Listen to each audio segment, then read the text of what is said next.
At 6:30, we'll go ahead and call our Board Academy meeting to order here on Monday, November 3rd of 2025. It's exactly 6:30. I would have Ms. Clark take roll call for us tonight. I'd like to just start with kind of a little moment of silence for our student tragedy that we had this last weekend, or end of last week, and just kind of for all the other students that maybe are struggling with things like that and things. So just kind of take a moment.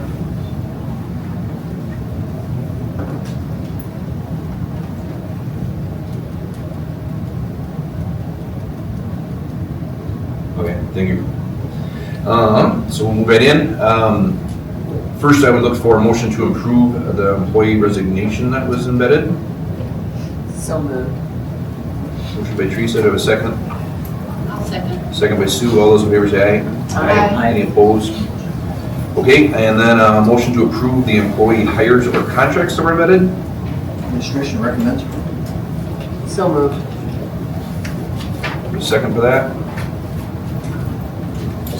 Second by Spencer. All right, motion by Teresa, second by Spencer. All those in favor say aye. Aye. Any opposed? Okay, next will be consideration of possible approval of an out-of-state and overnight trip December 2nd through the 5th, 2025 for our JAG, which is the Jobs for American Graduates, Tomah High School students to attend the JAG National Student Leadership Academy. Administration highly recommends approval. Visited with Jessica Gumnus. She's the JAG coordinator and a state career association coordinator, and a student, Caden Nelson. She checked in with him. Caden Nelson, congratulations to him at the high school going to this leadership opportunity. Highly recommend approval for the out-of-state overnight travel. Wishing him the best in that leadership opportunity. Great. Got a motion to approve that overnight trip. I'd like to make a motion to approve the overnight JAG trip as written. Okay. Motion by Teresa. Do we have a second? Second. Second by Heidi. Sorry. Yeah. You good? Okay. Yeah. Yep. All those in favor, say aye. Aye. Any opposed? Okay. Next, we're going to take a look at the Tomah Area School District Administrative Leadership Team will present some current behavioral data and behavioral interventions and supports. Thank you, Mr. Chairman and Board of Education. I want to thank and welcome our administrative team here today.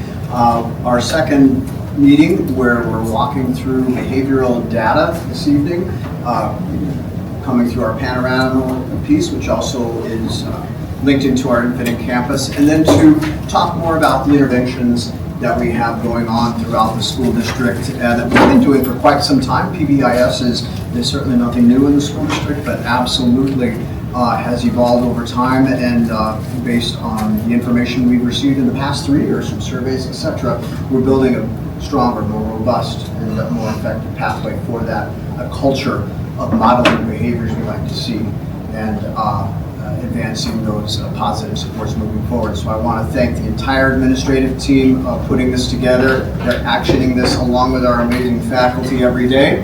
So I want to turn that over to our team presenting this evening.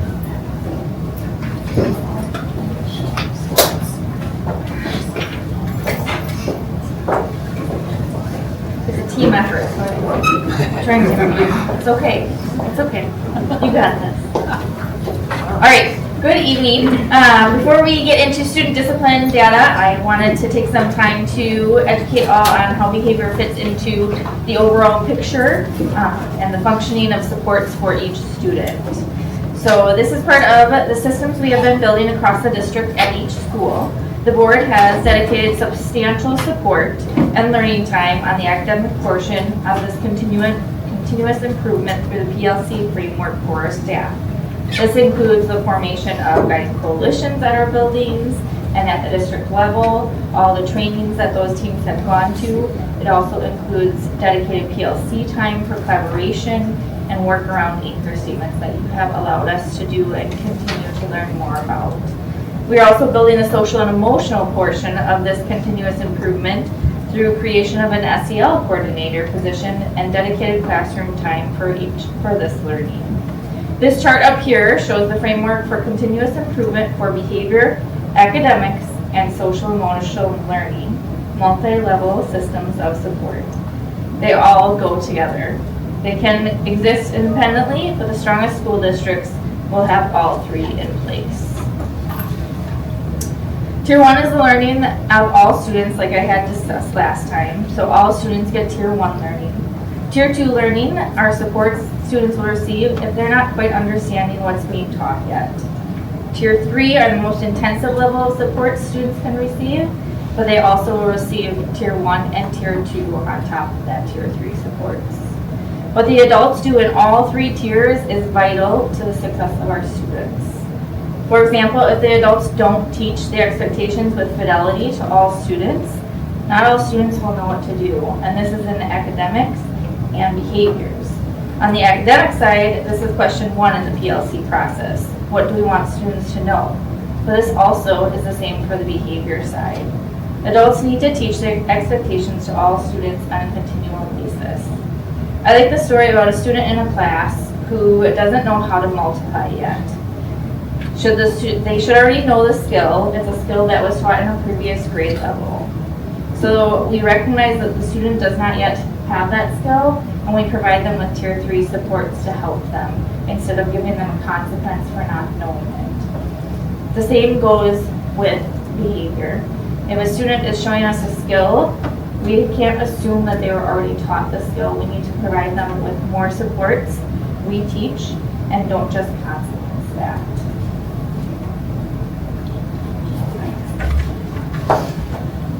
Okay, this chart, this graphic, is one that is in all of the playbooks from elementary to middle to high school. And it just breaks out the RTI for behavior, which is response to intervention, and that's where our PBIS portion comes in. So next is RTI for academics, and this was my world before, where if they didn't understand reading, we intervened and we gave them the skills that they needed so that they could get better at reading.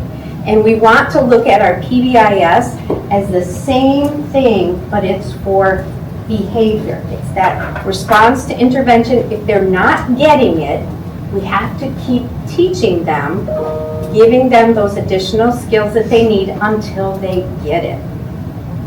Justina talked about the SEL component, and then our gifted and talented program fits under the PLC question number 4, what will we do if they already know it? So that's where the GT, the gifted and talented, comes in. So the 4 questions, you should recognize this book. This is the book that kind of started it all. It's Learning by Doing. This is the most recent edition.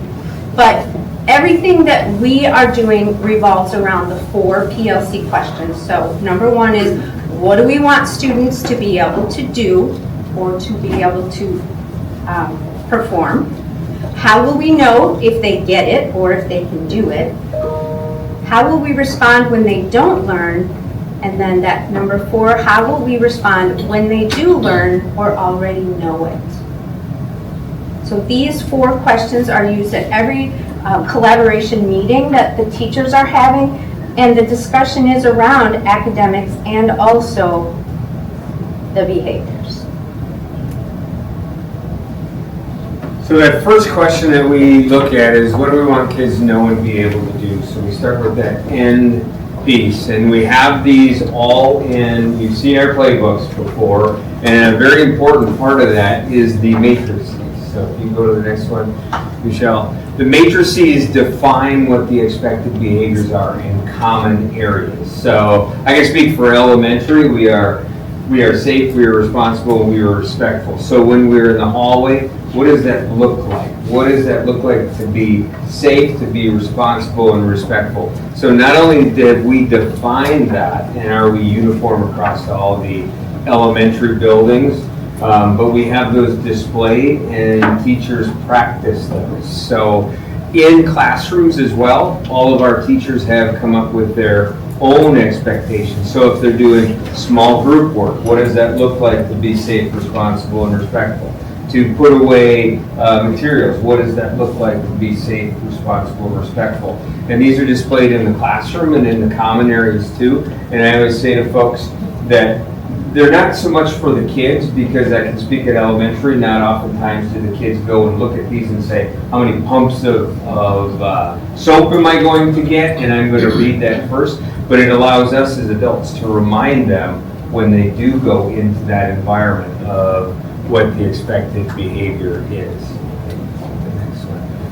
And then one of the things that we stressed in years past is sometimes that behavior happens, but what can we do to elicit and set up kids for success? So through the Hannigans and through our work with the with our handbooks, we came up with a prevention cycle. What are those things that adults can do? So these are designed to reduce the likelihood of problem behaviors before they occur by creating supportive environments, teaching expectations, and reinforcing what the positive behavior patterns are.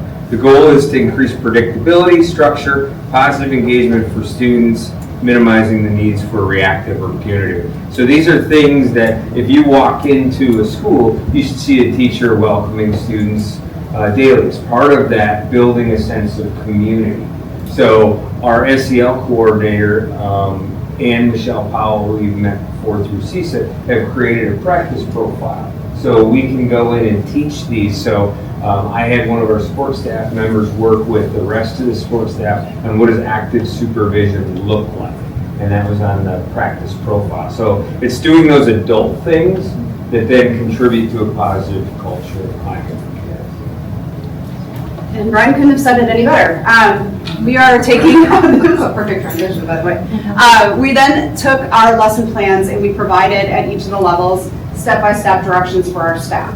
And they were able to then present different lessons to our students that pertain to these different areas. So at middle and high school, we had some videos that went along with it so we could talk through. We had scripts that went with everything and really worked through what are the expected behaviors and why do we do these different things based on the Hollow Matrix. And you can see up there some different examples, but we work with all of it to ensure that we have universal learning at that tier 1 level. So all of our students are getting the same learning, and at that point then we can start holding them accountable for having learned the expected behavior. When we don't get the expected behavior, we have done some reteaching. We went through data and looked and said, hey, we're missing a key component, and we retaught it so a different way, and went back in and made sure our students were really truly understanding and we were ingraining that learning in there, because one and done doesn't do it. We need to repeat ourselves multiple times in education, and that's a lot of what we do with this in order to see those expected behaviors from our students. This is neat. All right, so we're moving on to question 2, which is how will we know if they get it or if they can do it? So just a reminder, you have seen this before. We look at this as a lot of times it's focused in on the academic side, but it works the exact same way for the behavioral side. And so in a healthy system, about 80% of our students will be at proficient at tier 1, which means that universal learning that we provided them, they respond well to, they learn, and they show the expected, in this case, behaviors that we need in the classroom. Tier 2 is more targeted. So we always know that there's going to be a smaller percentage, usually around 5 to 10% of students, who didn't get the learning the first time and need another opportunity to learn. And sometimes multiple opportunities to learn, depending on the matrix, right? The parts of the matrix. So you might have a student who's struggling in multiple areas of that matrix. So we're going to provide different tier 2 interventions for that through behavior academies. Is the way that we're doing it now. So you might have students in a civility behavior academy because they just can't get along with other people, or you might have kids in a motivation academy because they just want to put their head down and not do anything in class, right? Both are behaviors and they're both impeding on their learning, so we need to address those. So we'll do that at the tier 2 level, and then an even smaller group of students, that behavior academy level isn't enough. So we're going to provide even more. So in a behavior academy, you might have up to maybe 8 students. We're really targeting down skill by skill in a very small group of 3 or less. Okay, so just a reminder of that. And so if we transition in question 2 for behavior, we use our behavior data as how do we know if they've got it, correct? So just to draw your attention, again, A healthy system is 80 to 90%. 80 is usually the lowest. If you look at as far over on the left-hand side, that's universal for Tomah Area School District. 85% of our student population is showing proficiency in their behaviors at the Tier 1 level. Currently, about 10% of our student body are at the Tier 2 level, and about 5% are at the Tier 3. So if you look at that, that is a beautiful example of a healthy system. And then, so what we did, just like we did last time, we took our biggest schools and gave very specific data of those schools. So comparing across, you can see again, above the 80-85% tile mark in Tier 1, all of that showing a pretty healthy system at this point. So yeah.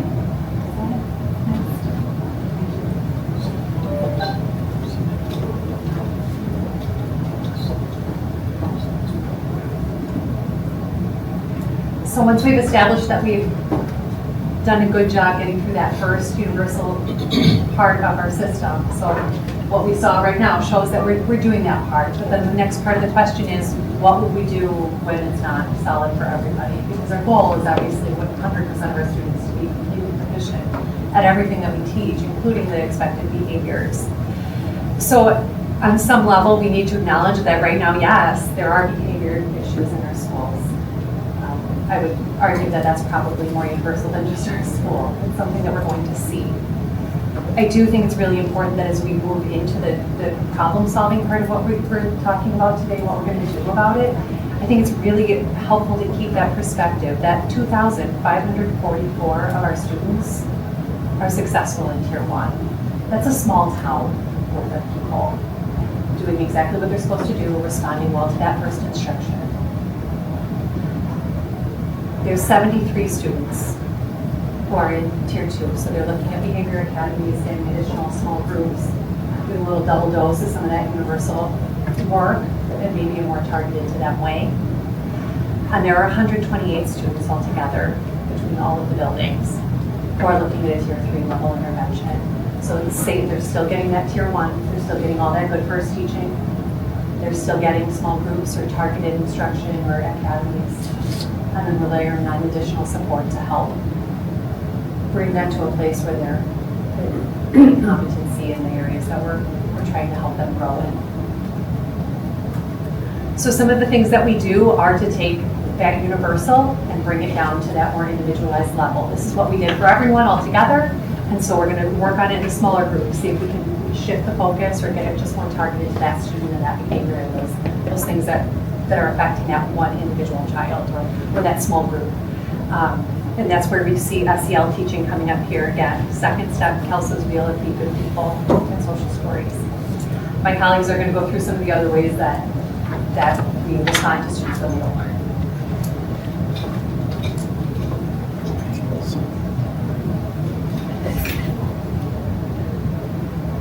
Yeah, this is good. Third, Behavior Academies, one of the things that is new to us this year is in the past, when kids would have repeated minors or repeated major behavior issues, we would reteach them. And it's the equivalent of telling them the same thing, right? Louder, slower, meaner, those sort of things, but we start to realize that this is a skill deficit. So the example that came evident on the way here, if you watched any of the World Series, Max Scherzer, who was pitching, was 41 years old. Max Scherzer used to pitch for the Loggers. He used to throw at about 97, 98 miles an hour. He's 41 years old. He can throw at about 94, 92, which is a lot of speed differential when you're talking about Major League Baseball. So what he had to do is learn to pitch location, and he needed to add some new pitches. So he couldn't do the same thing because he would no longer be in the major leagues. So he had to do something else.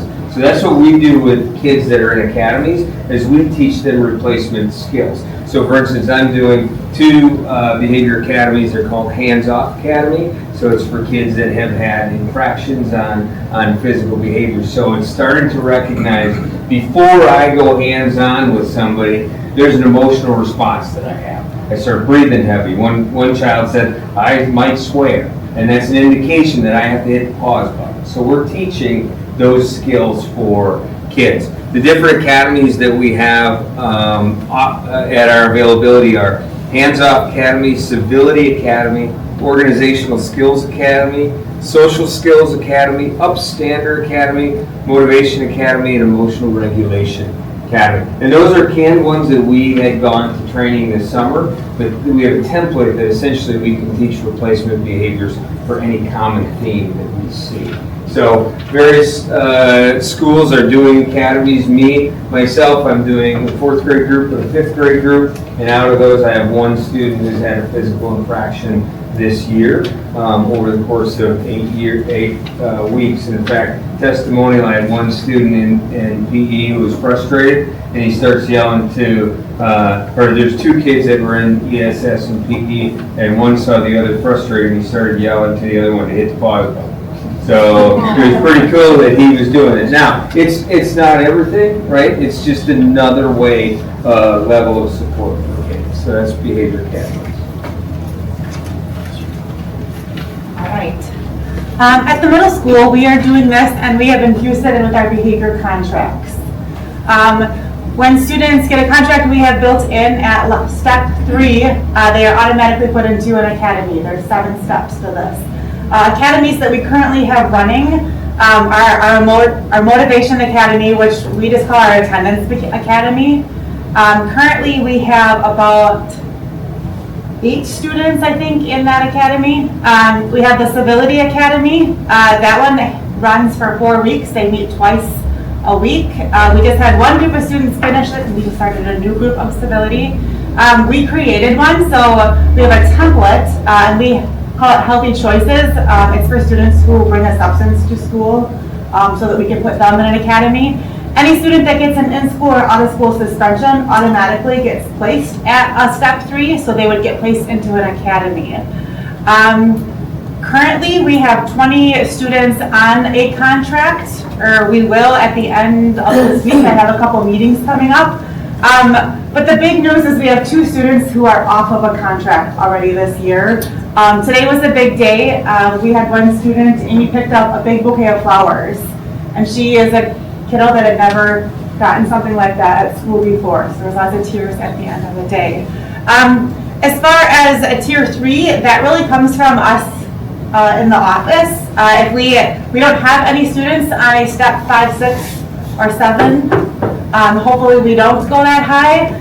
But when we get there, if we would get there, it's definitely going to be us in the office with possibly some help from our school counselors, really using that one-on-one support with those students.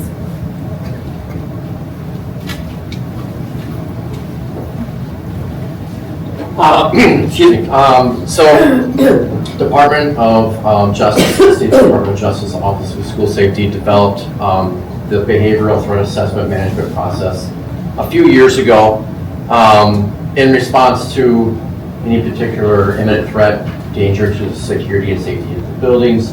There was a process to go through with the threat assessments to figure out, background information on the students, the parents, student staff input, just to see, peel back the layers to figure out what maybe caused that particular threat to occur. Over last year and then released this past summer was the updated version of the threat assessment process. Made it a lot more student friendly, especially at the lower levels, the elementary levels. But more importantly, it gave us a very specific plan to follow and pathway to follow as we were going through do the threat. If there was an imminent threat, obviously we'd go right to the threat assessment and figure out the bits and pieces of everything, put together an intervention plan. If there wasn't an imminent threat, it allowed us to triage this process, triage the situation, and then go right to this intervention and support process. Develop that plan to take a look at what processes, what supports do we have at our disposal that we'll be kind of talking about in a little bit. In-house counseling, going to a treatment facility, doing some wraparound services maybe through the county if it was potentially severe enough that there was referral to circuit court human services that we could get some some assistance for the family, for the student themselves. And then now what we have the academy is start integrating where does this fit within the academy. And so it gets away from recognizing, yeah, there is a problem, you're going to get this consequence, but more importantly on the back end, we're going to provide that wraparound services. What's going on in that particular student's lives that kind of led to this? How do we support that kid? How do we support that family? And then start having those touch points within our building with different staff members that can provide those supports.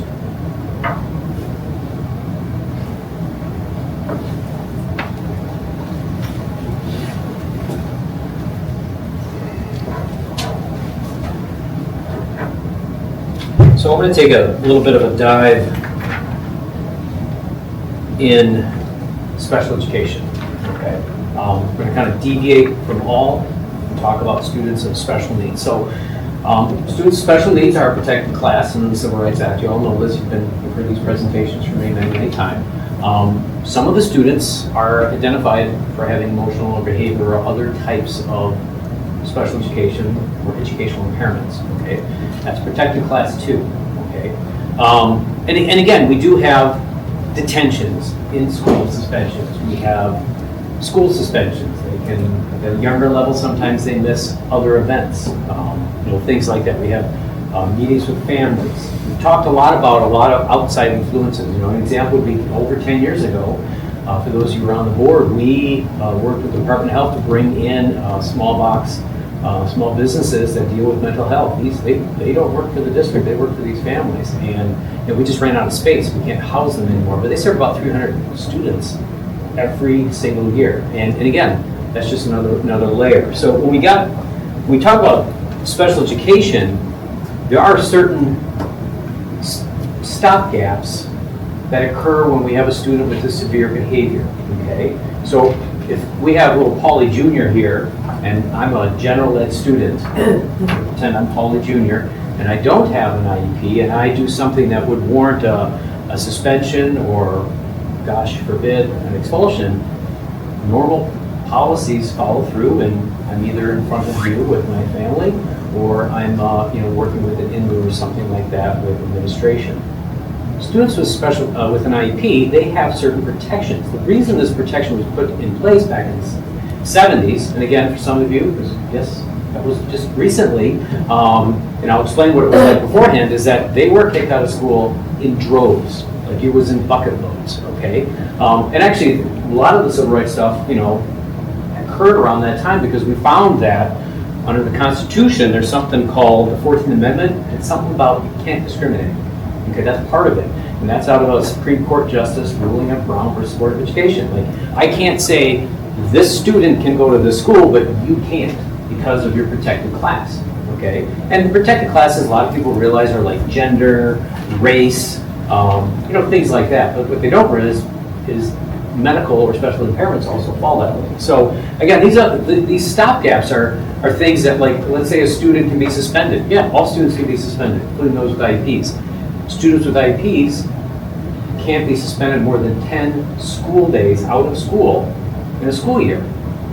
After that, generally, they cannot be. And you have to have something called a manifestation determination, or an MDR. Okay, we'll call it that. Is that an IEP team gets together, that includes parents, and they decide if Paulie Jr. here, his impairment caused him or had such a direct relationship to that behavior that it made him do it, okay? So like, if I have a learning disability in reading comprehension and I decide to deal drugs in school, I'm gonna guess, the IEP team is gonna say it's not a manifestation. But if you busted me with marijuana for the 4th or 5th time in that school year, and I have a medical condition of CAD, cannabis addiction disorder, well, that's going to be a very different IEP team. And by the way, that's not a special impairment, that's a medical condition. But again, these things kind of get layered in there. So again, can all students be suspended out of school? You betcha, okay? Students with an IEP, 10 days or less. That's one of the things that the principals behind me, I keep reminding them for the 10-day rule, okay? It's something that does happen.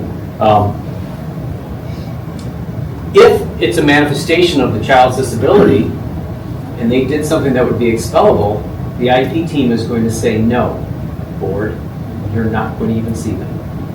Okay, the IEP team has the right to stop that process before it gets to your desk or Dr. Hansen's desk. If it's not a manifestation of their disability, then it proceeds. However, students with IEPs, their needs are still going to be met. Okay, and we've had this conversation before. So like, let's say little Polly Jr. here has a learning disability in reading comprehension, and I've been dealing drugs in the high school. Okay, and I get expelled out of school by the board. Polly's education is still going to occur, except it's going to occur in a different setting. Okay, it's kind of a setting pretty much up for that guy, the director, and his IEP team to decide. Okay, and that's a hard thing because we still have to serve that child, but we get to serve that child in a place and in a method we, the district, and the IEP team decide. Okay, so far so good?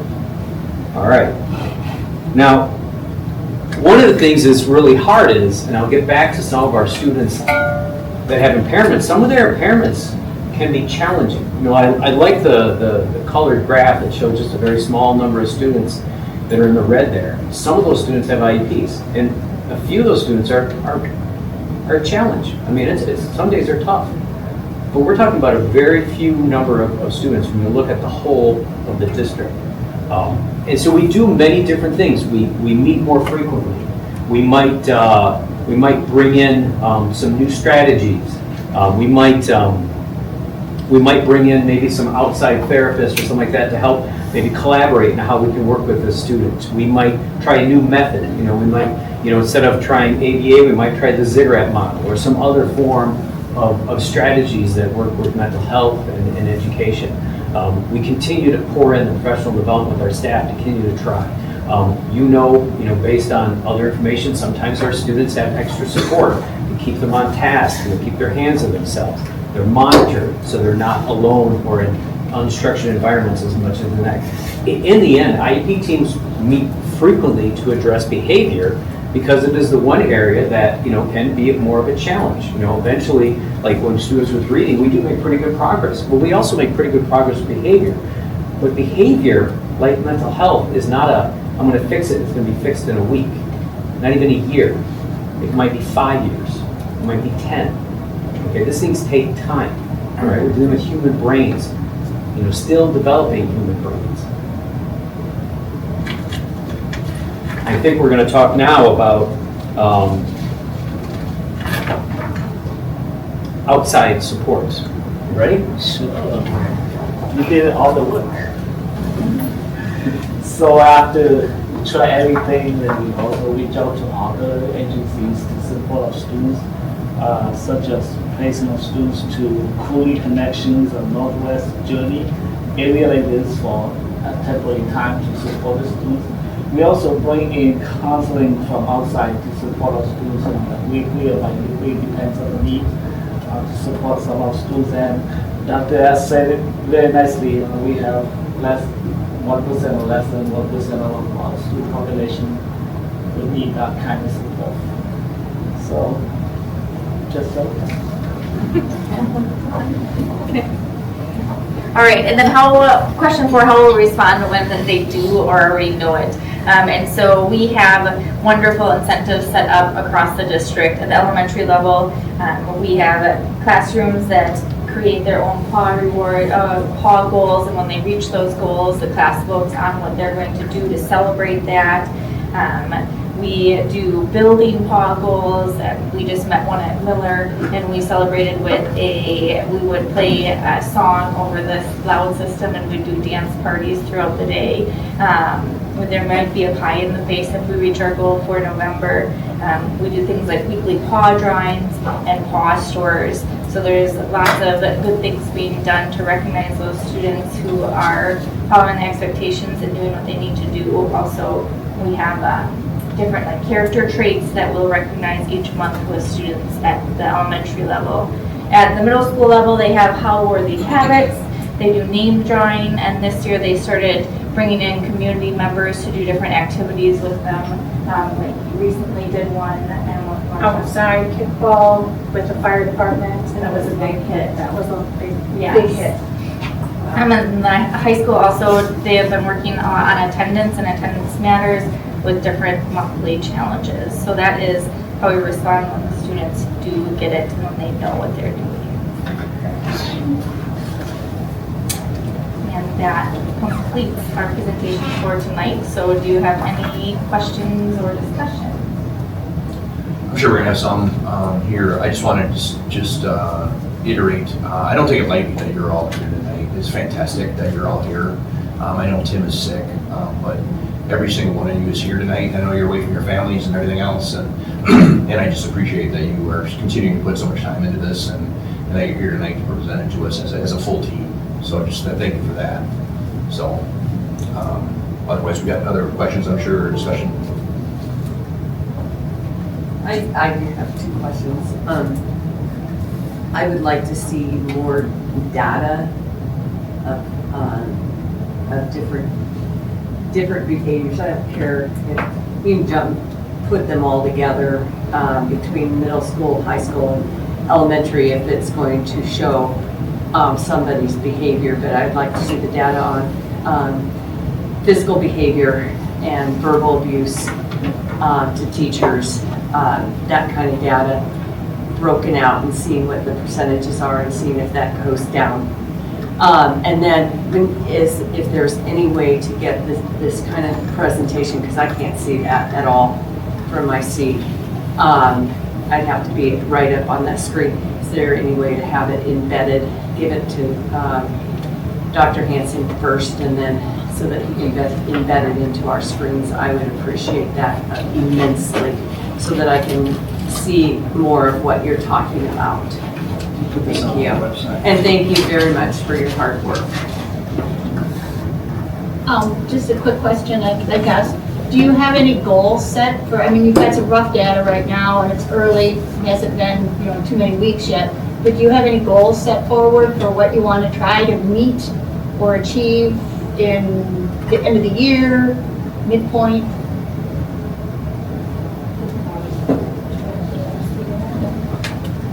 I guess at the middle school, when we talk about behaviors, a lot of our goals are ensuring that we have a solid tier 1 foundation right now. No differently than when we started the PLC journey that we're on. So, and we've been doing a lot of that. So we use Be Good People every week and making sure that they're learning. Our PBIS team meets all of the, once a month, and it looks at data specifically of where do we need to target. There's specific lessons and activities that we can do through Be Good People on those areas. I think the goal for us, again, the goal is ultimately to be a healthy system, right? The goal is that the pyramids or the bar graphs you saw at the end of October are the same at the end of the year. And so I think creating a healthy behavioral system as well as a healthy academic system is the goal. Is that fair?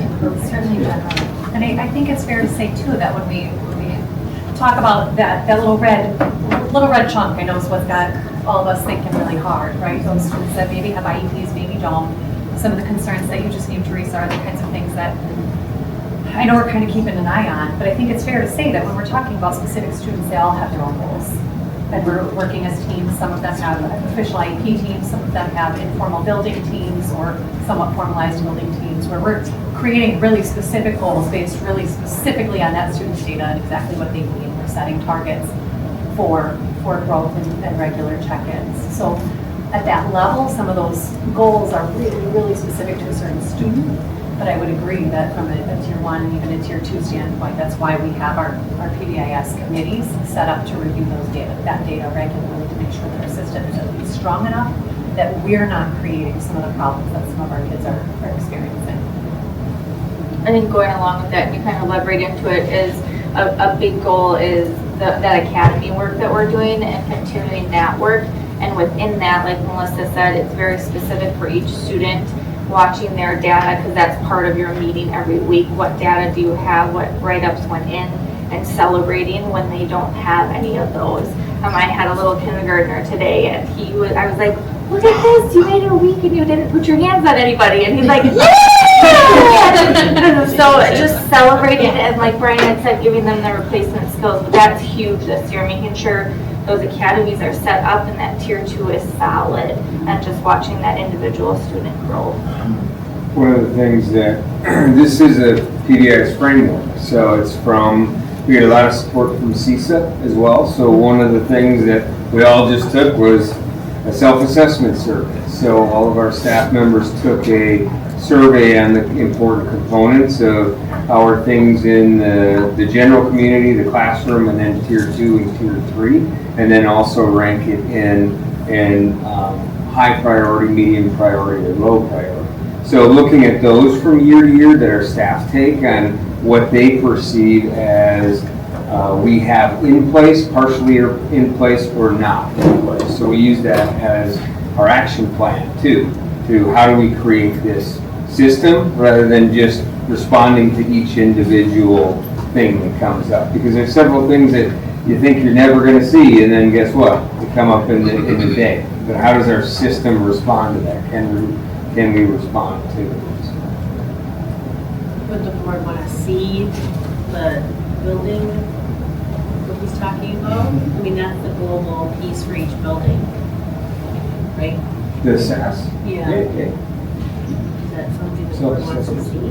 I think anything. That would be helpful. I think it's. It shows growth on the As much- system. As much information showing where you started from and where you are and where you want to be is extremely important to us.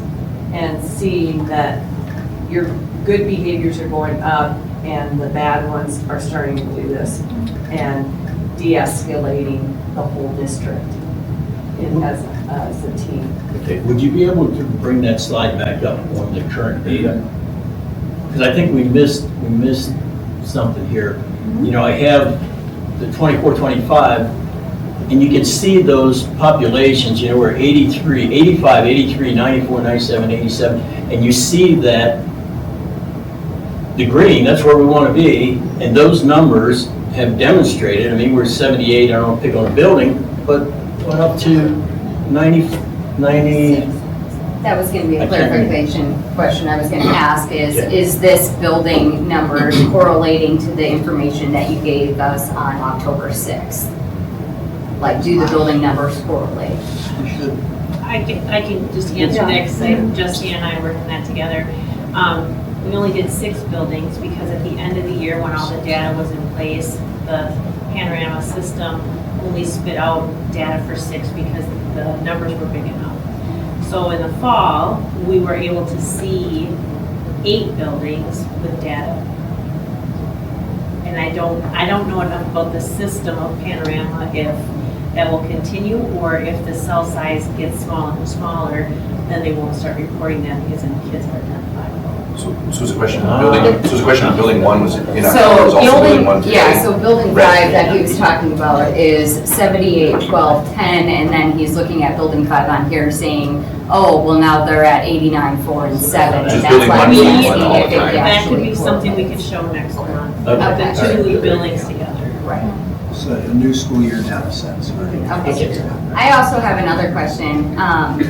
Absolutely, from October 6th, from my notes on that, we had 9 students on contract at the middle school at that point, now we're up to 20? Yes. Okay, and you've also had 3 students drop off of contract? 2 students dropped off, students. so I have 20 on contract right now. Okay, so we've leaped to 11 more students onto a contract. We have. Okay, that's what I wanted clarification on. That's, and I'm not, like, we were anticipating that. Oh, and I'm not, yeah, I'm just trying to make sure that my notes are correct from last time, just to see if there was a jump on that. And then I was gonna ask you, just personally, how are your parent meetings going? Are they? They're still, I'm gonna knock on wood, but they're still actually going very well. I haven't, Do you see like a difference, like after mom and, or parent guardian, you know, caretaker knows kind of like what's happening? Do you see a difference in the student when they come back, like kind of after the meeting, or? I think some of the best meetings are when mom and dad are there, or when 2 parents or 2 guardians are there, just because they know that we're all on the same page now. Sometimes we've even had meetings that an outcome is, instead of calling mom, we need to start calling dad. Because maybe they just, mom and dad are like, you're too easy and we're like, One's we're good, gonna. one's bad now. Yes. Gotcha. So those are always good. I mean, kids aren't perfect after some of these. Typically, after this meeting, I have a honeymoon, and then we maybe move up from a step 1 to a step 2, and then they're like, oh gosh, they really mean this. And then we see some better behavior. So far, still positive on my parent meetings. Hopefully that continues. Yeah. How are the teachers? Do they feel a little more supported? I think so. I do my very best to let them know when a student has a contract. I usually send out an email to say like, hey, we have a contract coming up for this student. We don't necessarily let them know when a student is at a step, because as a teacher, we shouldn't be treating kids differently just because they're at a step 2, step 3, step 4. Like, they know that they're a contract kid. Sometimes I'll have a teacher ask me individually just kind of where they're at. And I think I had a science teacher ask me like, hey, the student has a contract, where are they at? And when I said that they were one of my students at a step 4, the teacher kind of just felt like, okay, like this is working. I haven't had any positives, but I haven't had any negatives coming back from teachers with that. Well, I guess I was referring to, you had the board academies that you're drafting according to some of the behaviors. So that in itself should give teachers, say, hey, we're getting involved, because I think that was one of the concerns, the disconnect there. You know, the teachers are overwhelmed with things, making calls and various things instead of the teaching, and then not really feeling as though they had the support from the administration. So I think that those things, it doesn't have to necessarily be a contract, but if I understand the process, the behavior, academies are to address what would be the hands-on disability, emotional, in an earlier state of intervention versus by the time you get to that contract, there's been a lot of damage already done. And that's typically what I say at a contract meeting.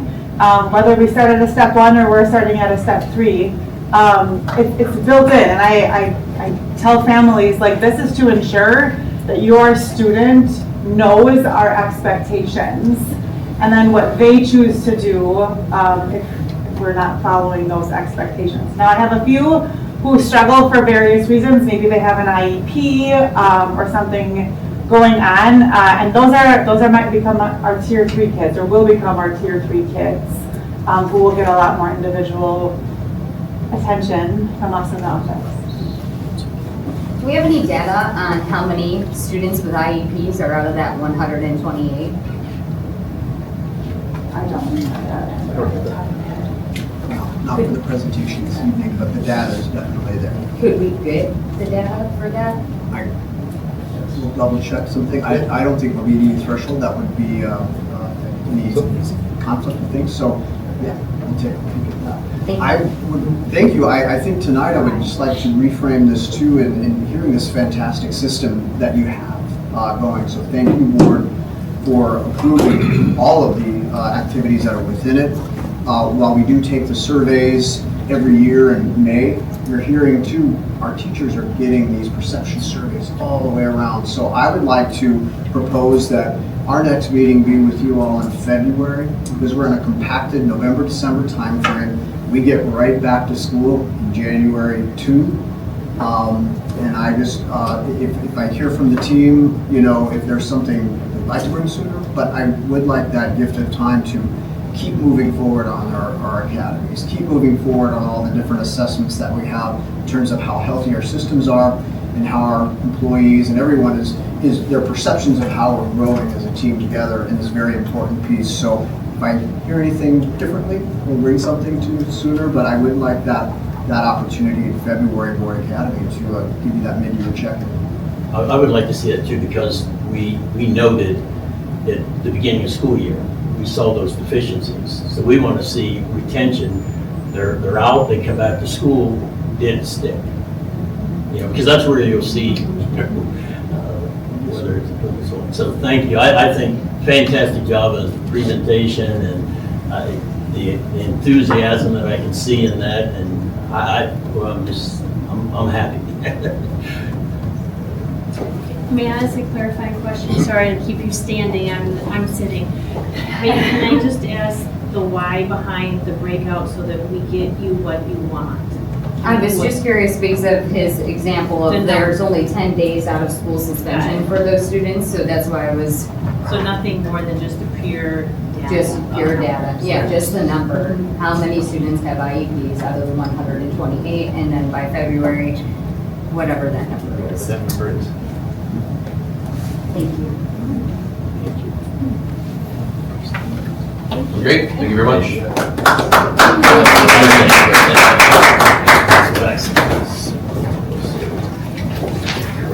Okay, good stuff, all right.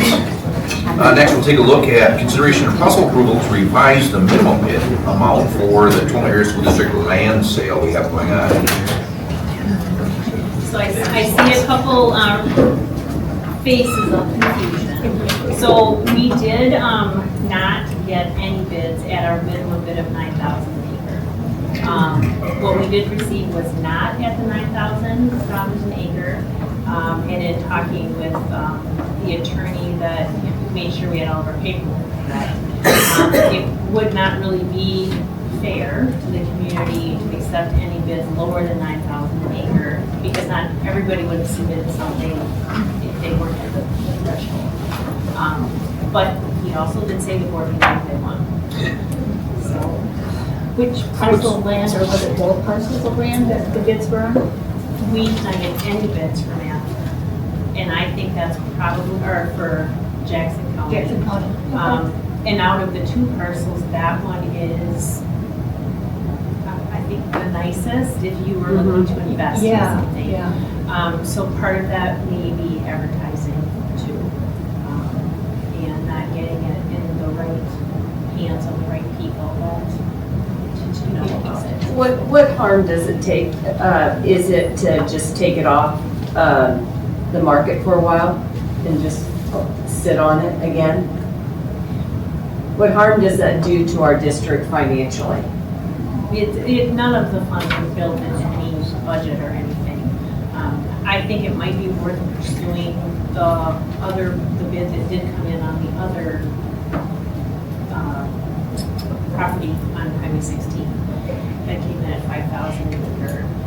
I'm not saying take 5,000 an acre, I'm saying there might be some negotiation between that party and the district if after we advertise it again at another minimum bid, so that everybody has a fair chance of saying, hey, I would like to do this. I guess I was just thinking too, I saw this in the paper, this lease realty. And I guess in my mind's eye, okay, if we weren't to get the 9,000 per acre, and let's just say like a 5, but if we contracted and we got 7, we could, in essence, do you think there'd be any favorability to at least contact these people? Because all they're showing are all these places that, acres that they've sold from, around Buffalo, Columbia, Crawford, Dane, Grant, Richland, Monroe, La Crosse, and it's all just acreage.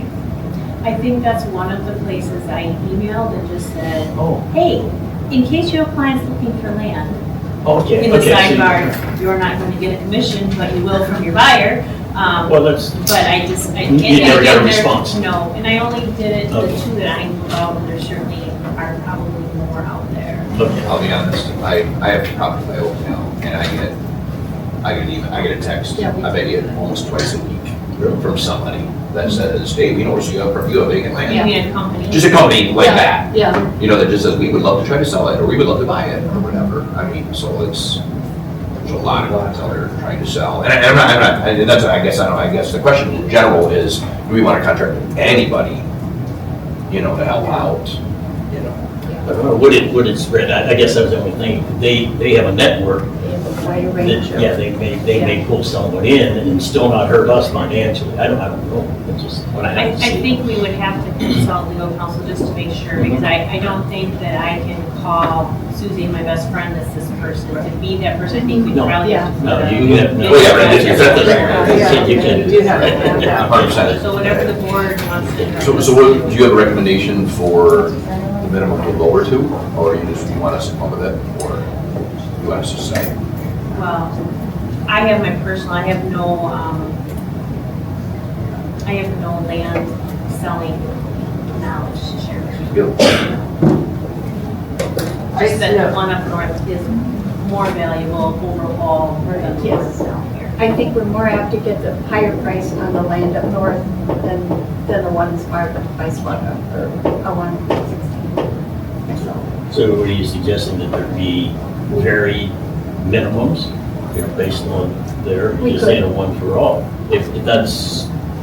Well, you haven't got a bid on that one, right? Yeah, But you haven't got a bid on the northern one, right? we could just sit on that one for a while and just. We just, you can lower it, we still don't have to accept No. it. Yeah, No. So we can lower it to, how much, just say 6 or 7, or is that, or 9, 9. right?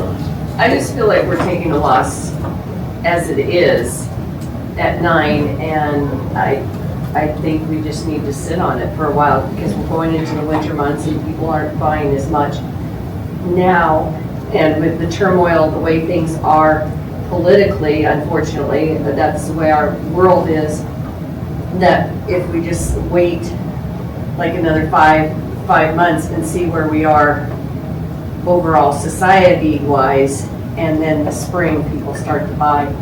I think if you just take it off the market and say, hey, wait. I do have to contact this other, the place that, I forgot, do we have any kind of deadline, I forgot. last Wednesday was. Yeah. That was already the deadline. Yeah. Yeah, because we, So since we're already hit our deadlines of when we would make a decision, then, those are my thoughts, because I just know people put their houses on in the winter and it doesn't go as well as in the spring and summer. Just from from listening to it for the past 4 years, 5 years, and buying up here and the rotation of properties. I do think it's also not a bad idea, though, to have some kind of signs out during the whole hunting season coming up. You're gonna have a lot of people from Illinois, a lot of people from other areas that are gonna be coming up, driving around, like going to their spot or whatever, and they might be like, oh, wait, hey, look, there's some land for sale, so I don't think it would hurt to somehow change the deadline, or not even have a deadline, just have it listed for a while and just see what hits, I just think hunting season coming up would be a good time to have some signs up. So leave it as is. Well, I don't think we Change the lower it. paperwork, but change the paperwork so that when they do the QR code, it goes to, a deadline of, maybe December 15th or something. I don't know. I think there needs to be better marketing, for sure. Because I know a lot of people that didn't even know. Right. When they see land for sale, they're still going back to the land that we were looking to purchase. Right. That's what I've gotten so far, and I'm like, no. Seriously? Yeah. Yeah, they think it's the That's land by that's the all I've hospital. heard. No one knows that we're even selling land. But if they do the QR code, it goes right to your. But I'm just thinking of like some of the, I don't want to say older generation, but some of like my parents' age who may not necessarily use technology as much and might not know what a QR code is. Well, it's a little, when the sign is like at Montessori, because I drive by that, land for sale, my first impression is that land is for sale. Right, yeah. Yeah. oh, we have that in this city think we meeting. need It's to, the change up the marketing. So, The city said. is there any reason we can't separate, as long as we've got like a little fish on the hook maybe for the land on 16, work with that a little bit, change it to 7 or 6 or something and see what happens that way, and then just sit on the other? They're not typing. I'm not willing to change the number. Okay. For I the think 116 one? Not even for that one. Okay. Because Jackson, it's right next to Street. I don't know where you. No one over there even knew it was for Where sale. you'd advertise it, or other than. That's sign. that's what I'm trying to get at here. Right. Because I think we can sell it for 9,000, yeah. Okay.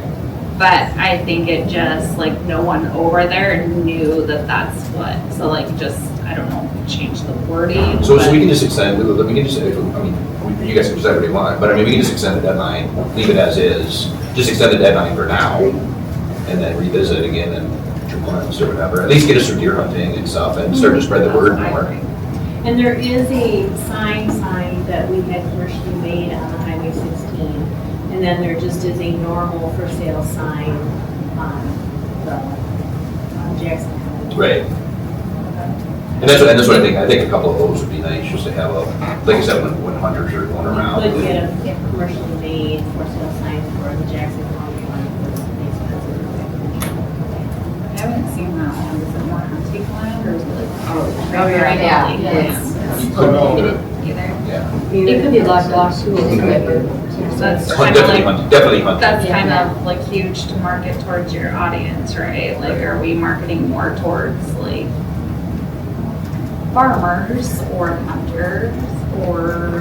Whoever will buy it for $9. But that's what I'm saying, like, Yeah. if we can market more towards like, if it could be either, then we can market to both. I think the farmer would have to be somebody already connected because of water resources and things like that. So it would have to be somebody that already is connected. All right, so what I hear you saying is that I'm gonna change the dates on when they're due, and we're gonna keep it at the 9,000. I'll contact the entity that did the original bid for Highway 16, just let them know they are welcome to put it at the Right. $9,001 bid. Excuse me, I'm not a hunter, so when is hunting season? I apologize. Week of Thanksgiving. That's when it's over? It's that whole That's week. good. Yeah. So it's a weekend before Right Thanksgiving, now and a is weekend low after season. Thanksgiving, and in between. So, and that's It's like just November. for deer? That's Wisconsin deer.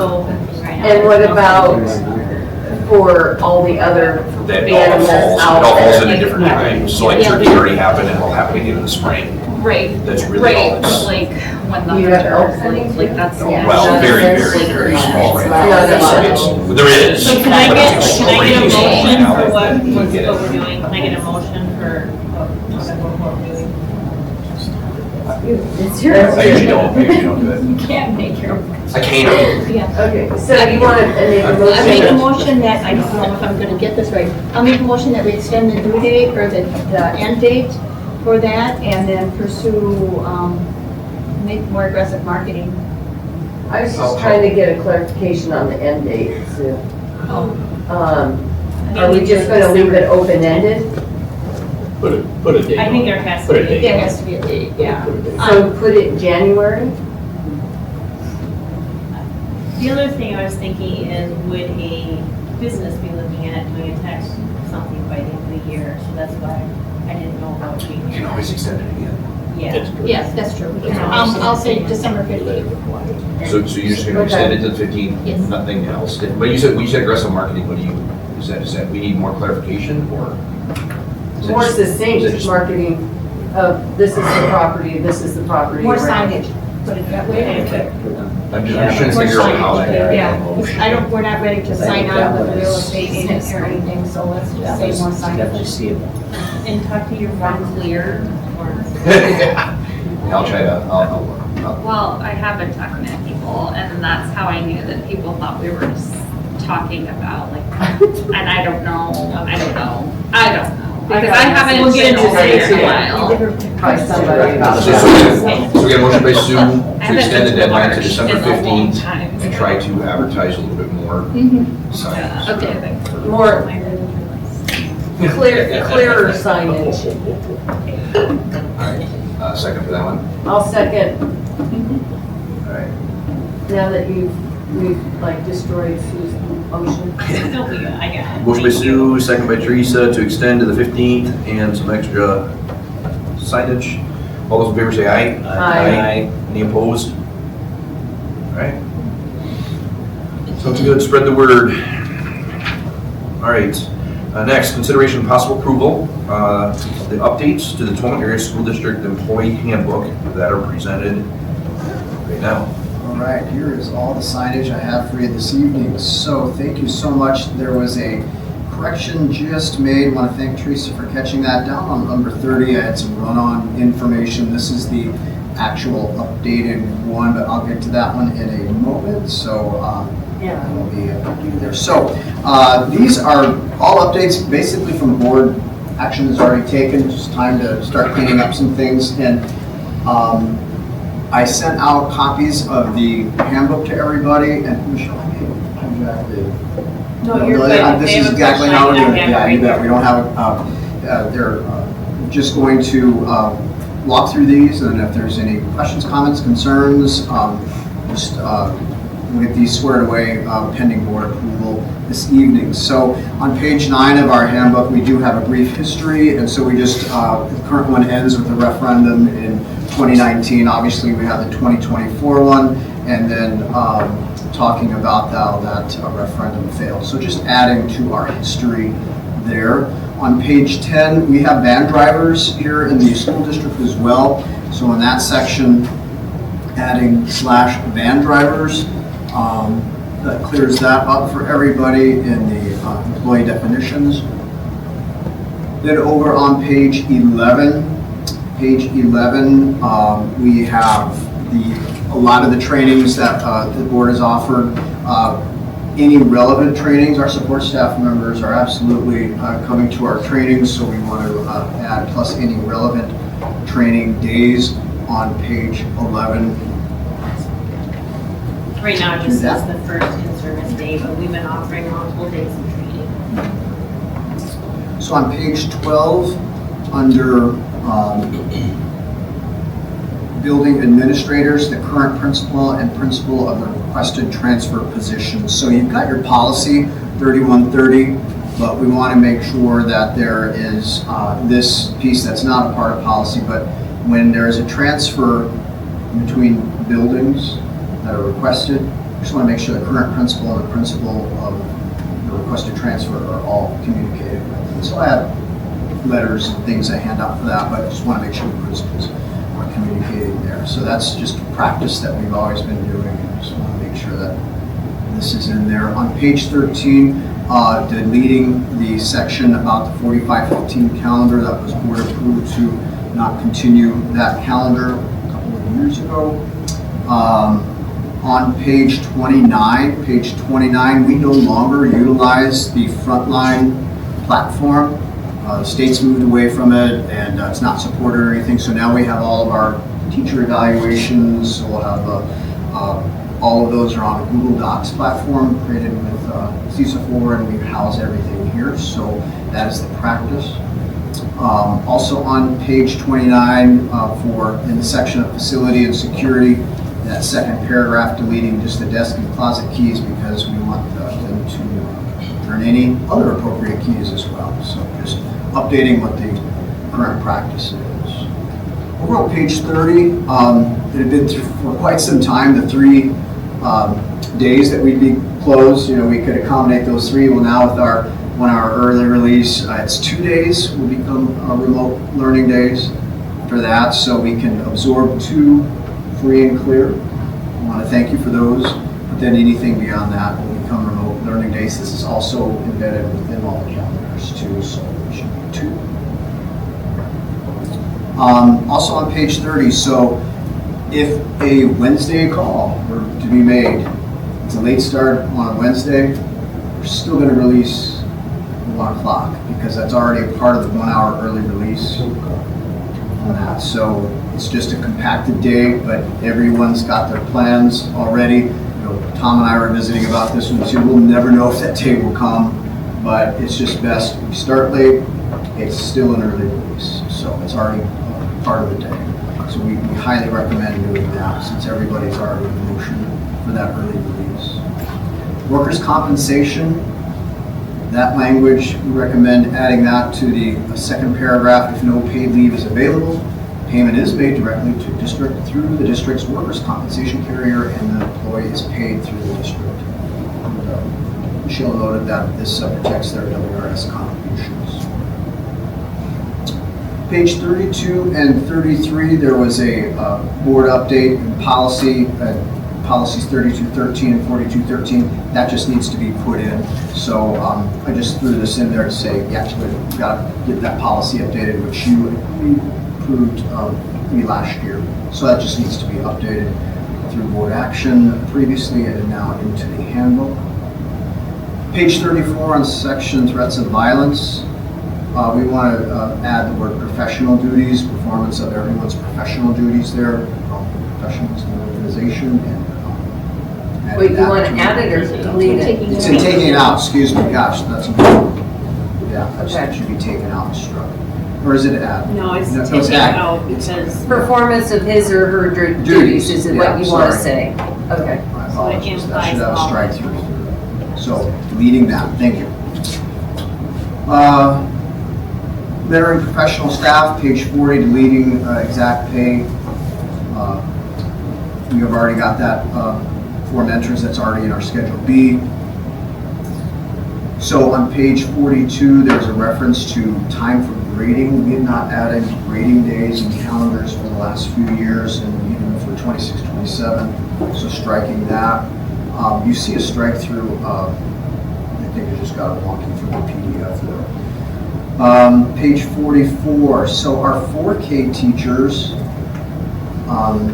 they are now doing all of their work with the buildings in terms of parent engagement. So they don't need that extra 87 and a half hours that was removed by a legislative process.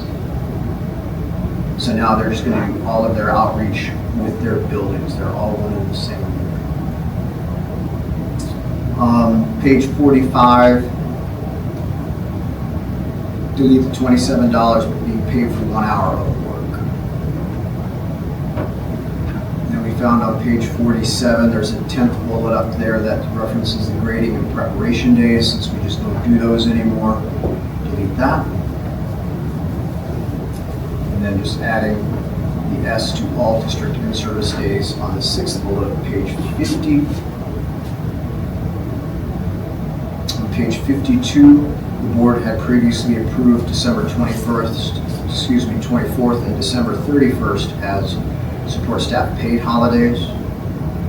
We're going to get the 25-26 teacher compensation model uploaded there. We also added a cycle L last year through board action. And we'll get the support staff wage schedule updated. So we just recommend these cleanup activities.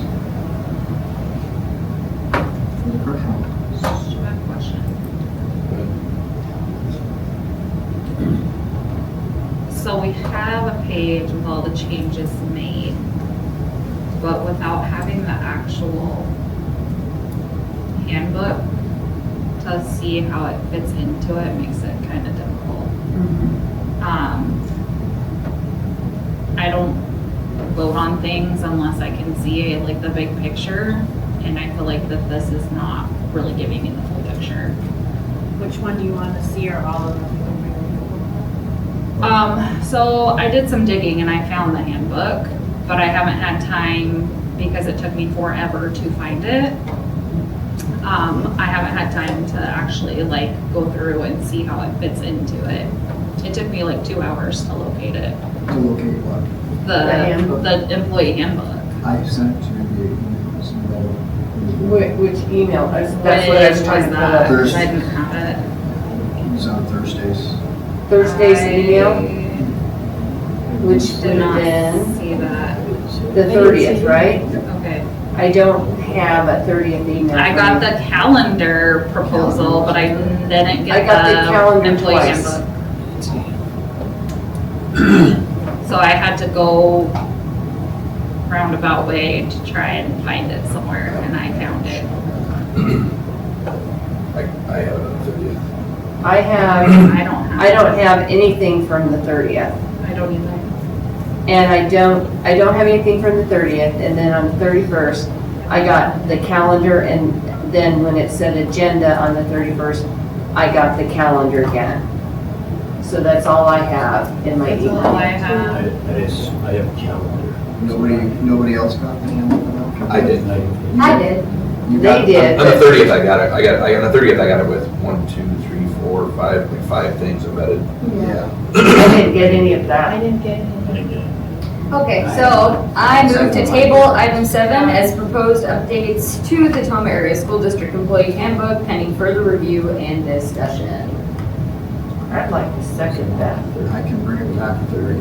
Okay, I have, I see it now. You do?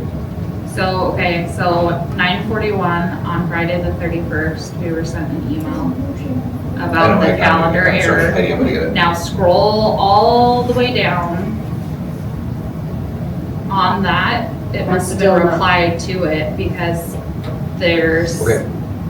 but anyways. All right, there is a motion in a second. So we got a motion, we have a motion to table this until, when, did we say? Regular. Till the regular meeting? Okay, so we have a motion to table this for 2 weeks, bring it back on, what would that be, the 17th? So people can look at it a little clearer. Motion by Teresa, second by Heidi. All those in favor of tabling, say aye. Heidi made the motion, so then it's like. Teresa made the motion. No, I'm sorry, Heidi made the motion, Teresa seconded it. To table it to the 17th. Any opposed to that? All right. I see what the computer did. Do you see it? Yeah. Like, it hid them, basically. Yes, it did. You have to, So unless you think push you're on this, the top Show all. Alright. message. So that's okay. Sorry for the confusion. People have time now. Thank If you you for need it, if you that. can't find it, if you can't Sorry. find it, please reach out to Dr. Took Hanson. me forever to find it, I finally found it. Dr. Hanson, I apologize. I don't know how to work my email evidently. No, but I didn't either, it got stuck in here, All right. so that's nice. Yeah, it's okay. And that's valid if you'd like to see it. I have it now. October 30th at 1:55 p.m., but hey, we got this. I got it. We got plenty Okay, of time. so that is You've approved everything already. So that is tabled until the 17th. Perfect. Okay, next would be a consideration of possible approval adding crossing guard wage to the support staff wage schedule. Yes, administration recommends approval, so we're having great conversations with the city, and as you heard at our last board meeting, they have some concerns with their fiscal position with things, so school safety and crossing guards, great things that happened in the past, we want to continue that. We'll assume the cost of that by adding this wage to our support staff wage schedule. What's really nice though is it's important that they do get the training from Tomah PD, so we absolutely have that lane. That's so important to us. So we recommend the district assuming that. I have a question on those particular crossing guards that they had paid for that we're getting back. I'm not quite sure what that agreement was, but where are those particular crossing guards? Are they the crossing guards to go to the parochial schools, or are they the crossing guards that come to us? Are we paying for the parochial school crossing guards, or are we paying for public school crossing guards? Yes. So the city is currently paying for the one at Lemon Wire.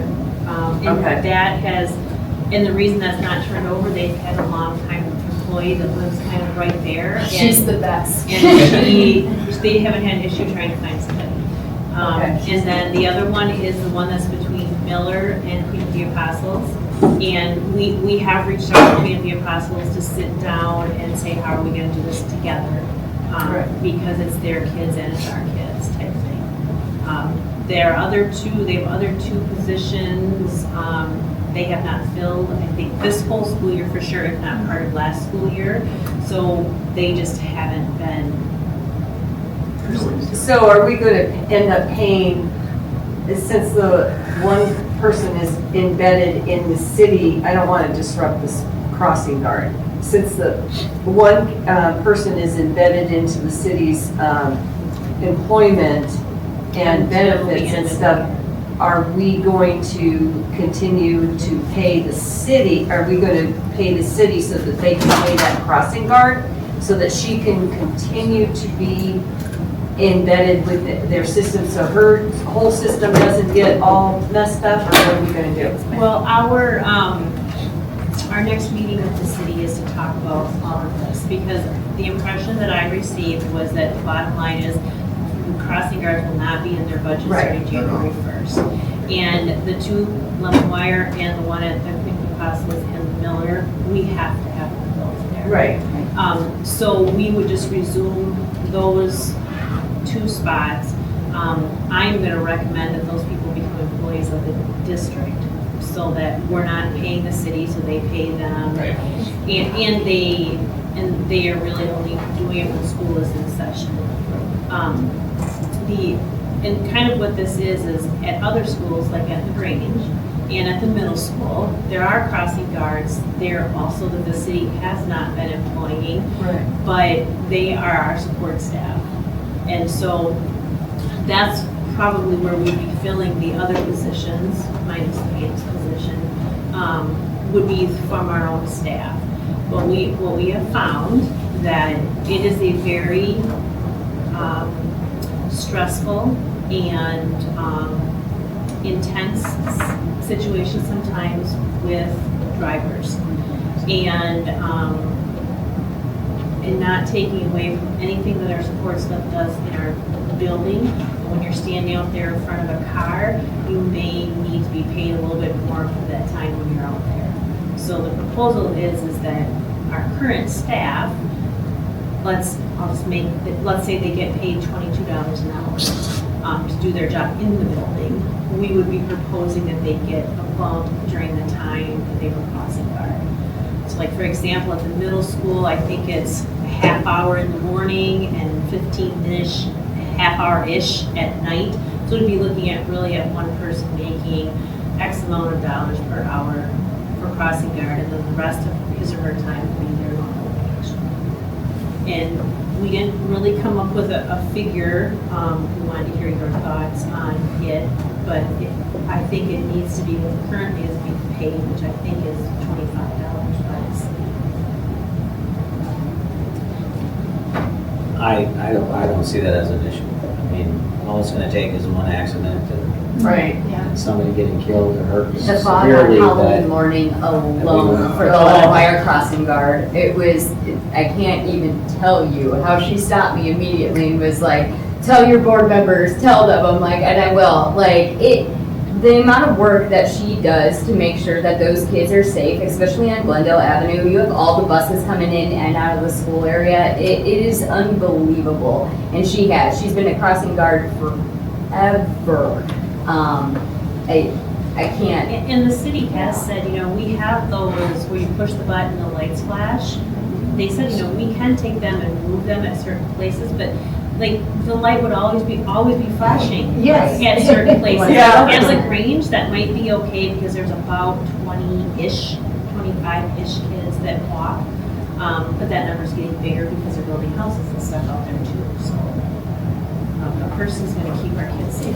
The only thing that I thought in that was beneficial, we have foggy days and various things, to have something that, it wouldn't have to be that where you push it, but something that would note, Even if they had those stop signs that might have the lights. Stop sign like a reflective? There's not a section that is on Glendale Avenue, it's a straight. No, just her handheld stop sign. Oh, no, it does have not. the flashing. No. So that you could see it in the middle of the fog? No, but that's a great recommendation, and I might put lights on her sign tomorrow morning. We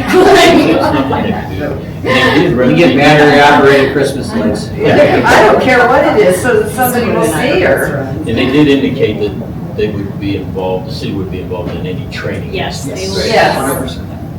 So I'm like, Mr. Murray, I don't have a problem with keeping their salaries where they are. Whatever the city's paying them, just bring them over here and do it. I just didn't know how you wanted to do their compensation, if they even get additional compensation, with benefits or whatever. I have Well, no most idea. of the positions, and when Pam no longer does it, will be somebody that's already employed by us. Oh, okay. But I think we need to work out with the city that even Pam, it becomes an employee of ours, because the city's not gonna have that program. Right. We also got to remember that when it's 40 below with wind chill and you're standing out there for half an hour, it's. Yeah, that's brutal. Yeah, I mean, so. Absolutely is. And she's always got so much to do. But I think it is important. We need Pay to me $1 million an hour to do that. You would? I said, someone would have to pay me $1 million an hour to do that. I know. Got a motion by Rick, second by Heidi. Heidi. All those in favor, say aye. Aye. Any opposed? Hostic. Yeah, I don't have a problem. Okay, next will be consideration of possible approval of the Schedule B positions as presented. This is embedded. Yeah, this is embedded, and most of them are already, or were already, have come before the board. Like the ones at the changes already approved by the board, but because we're doing the handbook tonight, I just put it in here so you could see that these were gonna be things that were gonna be added, but they won't been approved. The top three, those positions last year were added because of student participation numbers.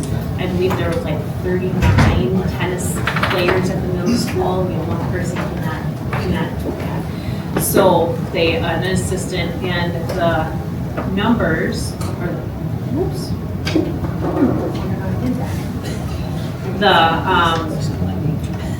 And the amounts on there are just equivalent to like the wrestling junior varsity girls, the wrestling junior varsity boys, that's their stipend amount. A tennis assistant, there were other tennis assistants, but not for the girls, so that's just that amount. I have a question about the marching band. It has what, 100 students in it? And it's quite a bit lower than the wrestling varsity girls. Why, or the wrestling varsity boys who have what, 30, 40 kids? Why is that difference? Well, a lot of it has to do with the time. So for example, there may be 10 marching band practices, and I'm making the numbers up, I don't have them. Okay, yeah. But there might only be 10 marching band practices and 6 parades.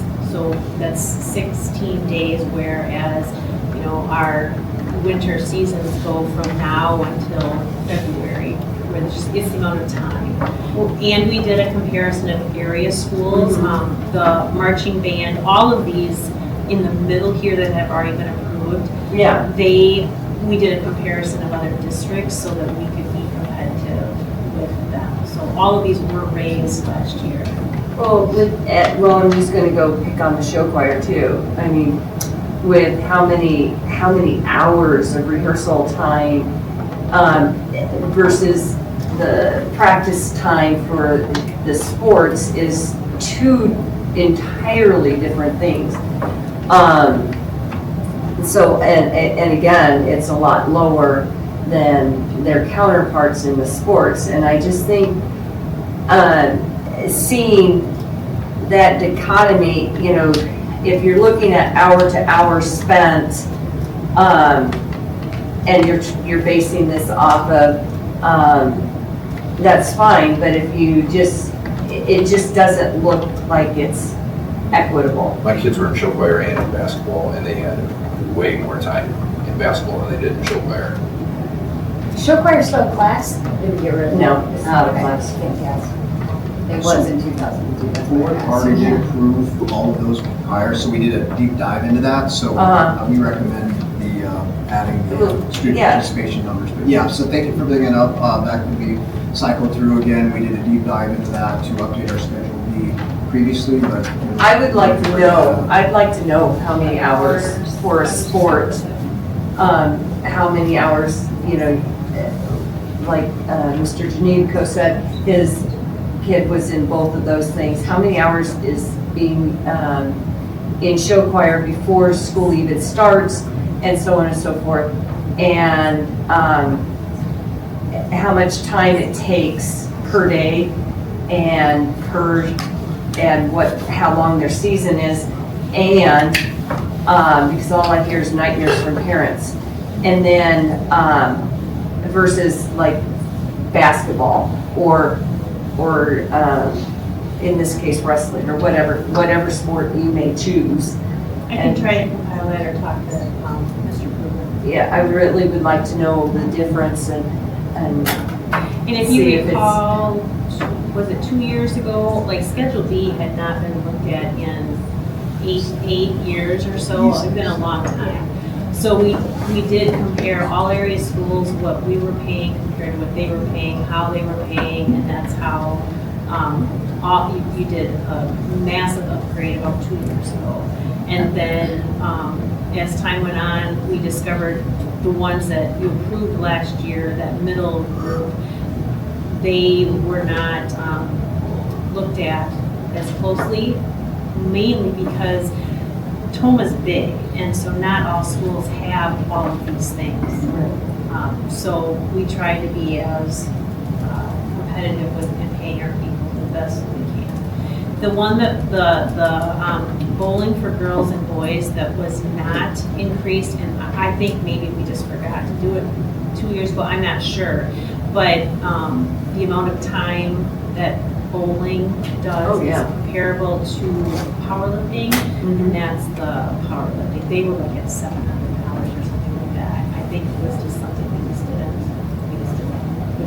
Because again, a lot of schools don't have bowling, so we didn't probably compare it. And they're at the bowling alley for quite some time. Yep. When will this be reviewed again?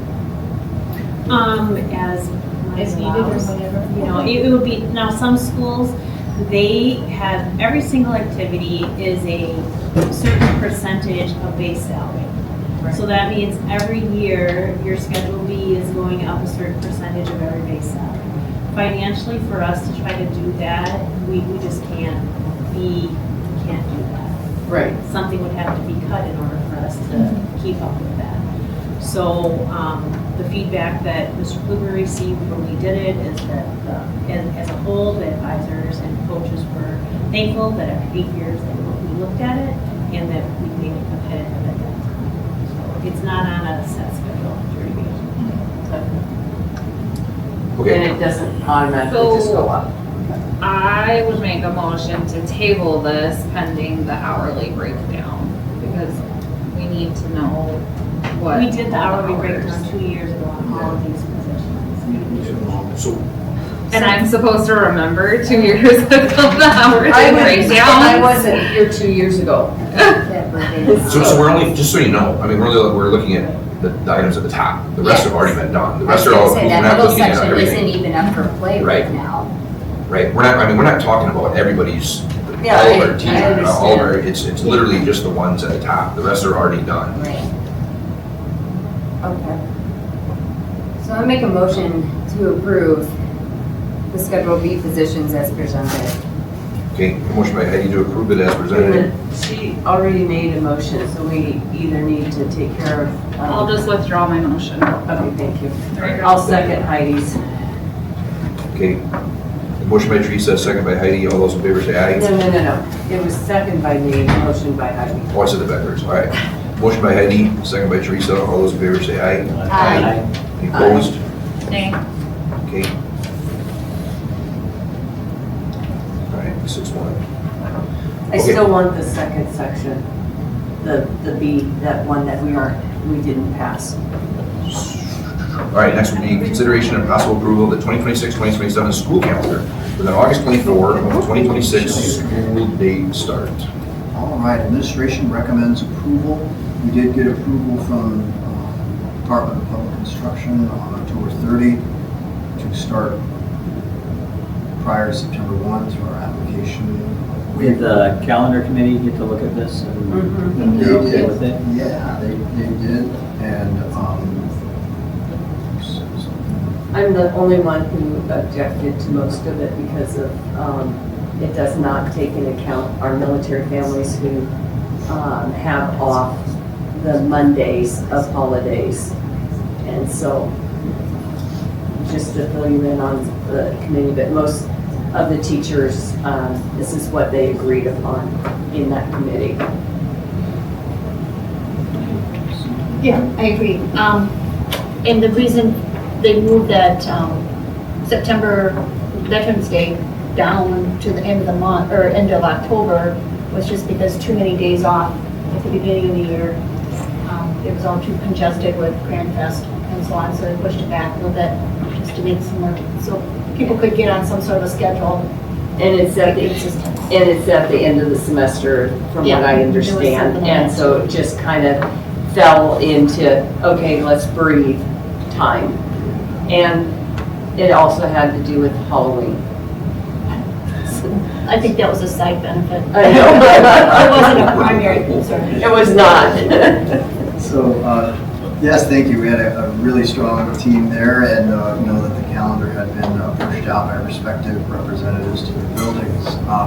So 24th is proposed first day of school, Tomah area schools, and then you see Cranfest is a change, 2 full days off there. Committee and wants their recommend that. And you do see the flow of the rest of the fall into December. Quarter dates would be established. High school will get those in. These are just really the basis of the calendar for 26, 27. Then you see winter. Will the Cranfest have some kind of stipulation that they can't come the day before the Thursday or what, you know, I mean, there's gotta be a point where we say. It's gonna be a week-long thing in a couple years. I told my brother, he said he needs to go to them and say, you're doing this, but this is it. Yeah, I mean, just because, those people just move in. It's not even, I don't think it's a school. It's the people just kind of, start sliding in, but I think there's gotta be some. The other issue, just to add to that, other than that, is we have so many people that are involved. So you have like show fire that needs to go out and start setting up, and you have people that have their own groups or their, other organizations they're part of. So I agree with you 100%. Yeah. But that was an added discussion with it too, was how many local people are involved with other groups. Right.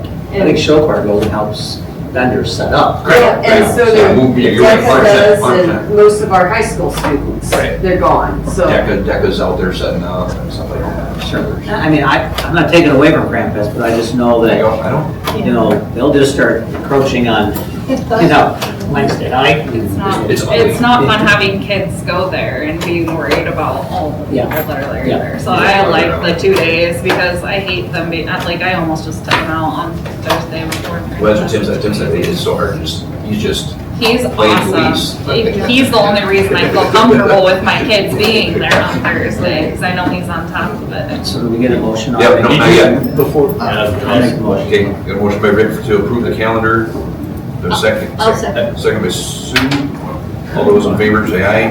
Aye. Any opposed? Last thing. I'll make a motion to adjourn. Second. Motion by Heidi, second by, motion by Katie, second by Heidi. All those in favor, aye? Aye. Opposed? Okay, next Monday, don't forget, next Monday, there's a special, we got facilities here, and then a special meeting after.